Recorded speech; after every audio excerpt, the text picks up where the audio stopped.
Hi, my name is Father Mike Schmitz, and you're listening to the Bible in a Year podcast, where we encounter God's voice and live life through the lens of Scripture. The Bible in a Year podcast is brought to you by Ascension. Using the Great Adventure Bible timeline, we'll read all the way from Genesis to Revelation, discovering how the story of salvation unfolds and how we fit into that story today.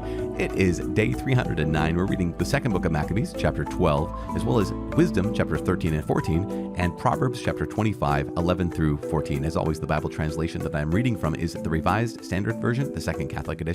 I'm using the Great Adventure Bible from Ascension. If you want to download your own Bible in a Year reading plan, you can visit ascensionpress.com/Bible in a Year. You can also subscribe to this podcast and receive daily episodes and daily updates. Of course, unless you are listening on YouTube, in which case you probably already subscribed to Ascension Presents, or on Hallow, because that's a thing as well. It's day 309. We're reading 2 Maccabees chapter 12, Wisdom chapters 13 and 14, and Proverbs chapter 25, verses 11 through 14.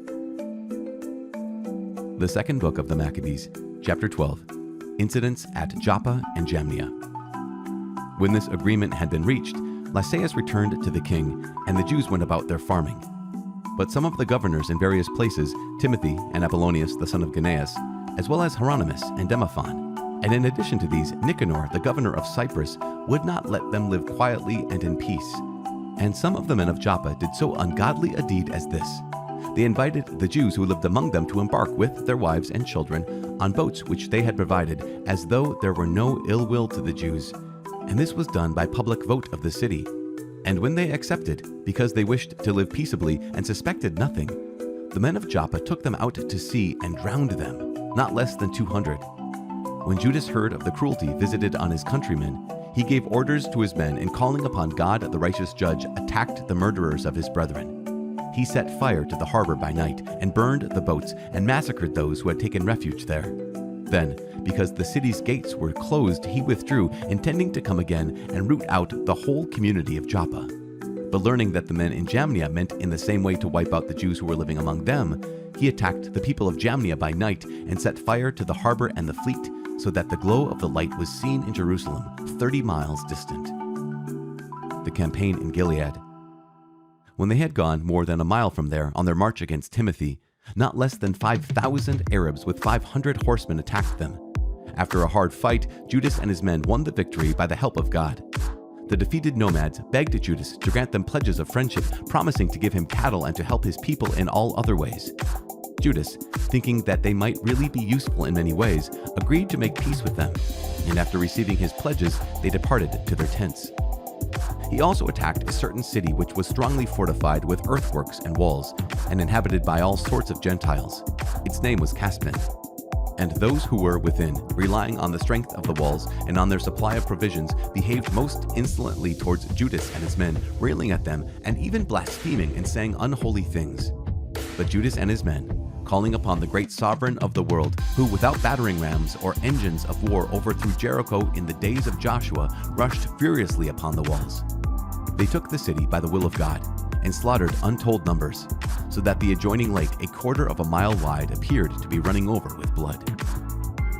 Judas defeats Timothy's army. When they had gone 95 miles from there, they came to Charax, to the Jews who are called Tubiani. They did not find Timothy in that region, for he had by then departed from the region without accomplishing anything, though in one place he had left a very strong garrison. Dositheus and Sosipater, who were captains under Maccabeus, marched out and destroyed those whom Timothy had left in the stronghold, more than 10,000 men. But Maccabeus arranged his army in divisions, set men in command of the divisions, and hastened after Timothy, who had with him 120,000 infantry and 2,500 cavalry. When Timothy learned of the approach of Judas, he sent off the women and the children, and also the baggage, to a place called Karnaim. For that place was hard to besiege and difficult to access because of the narrowness of all the approaches. But when Judas's first division appeared, terror and fear came over the enemy at the manifestation to them of him who sees all things. And they rushed off in flight and were swept on this way and that, so that often they were injured by their own men and pierced by the points of their swords. And Judas pressed the pursuit with the utmost vigor, putting the sinners to the sword, and destroyed as many as 30,000 men.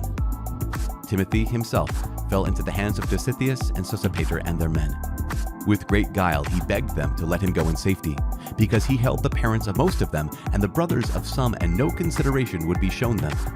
And when with many words he had confirmed his solemn promise to restore them unharmed, they let him go for the sake of saving their brethren. Judas wins other victories. Then Judas marched against Karnaim and the temple of Atargatis and slaughtered 25,000 people. After the rout and destruction of these, he marched also against Ephron, a fortified city where Lysias dwelt with multitudes of people of all nationalities. Stalwart young men took their stand before the walls and made a vigorous defense, and great stores of war engines and missiles were there. But the Jews called upon the sovereign, who with power shatters the might of his enemies, and they got the city into their hands and killed as many as 25,000 of those who were within it. Setting out from there, they hastened to Scythopolis, which is 75 miles from Jerusalem. But when the Jews who dwelt there bore witness to the good will which the people of Scythopolis had shown them and their kind treatment of them in times of misfortune, they thanked them and exhorted them to be well disposed to their race in the future also. Then they went up to Jerusalem, as the Feast of Weeks was close at hand. Judas defeats Gorgias.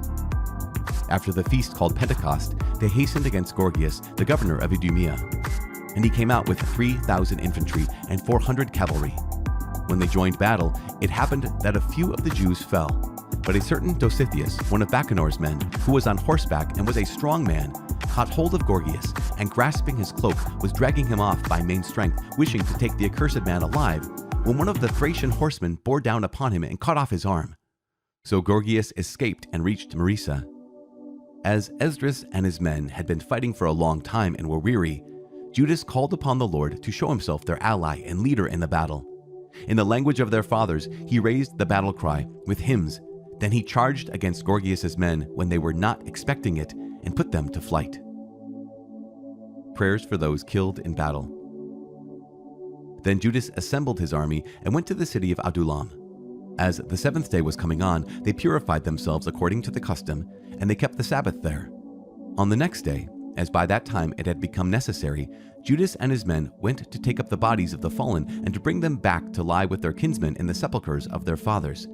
Then, under the tunic of every one of the dead, they found sacred tokens of the idols of Jamnia, which the law forbids the Jews to wear. And it became clear to all that this was why these men had fallen. So they all blessed the ways of the Lord, the righteous judge, who reveals the things that are hidden. And they turned to prayer, begging that the sin which had been committed might be wholly blotted out. And the noble Judas exhorted the people to keep themselves free from sin, for they had seen with their own eyes what had happened because of the sin of those who had fallen. He also took up a collection, man by man, to the amount of 2,000 drachmas of silver, and sent it to Jerusalem to provide for a sin offering. In doing this, he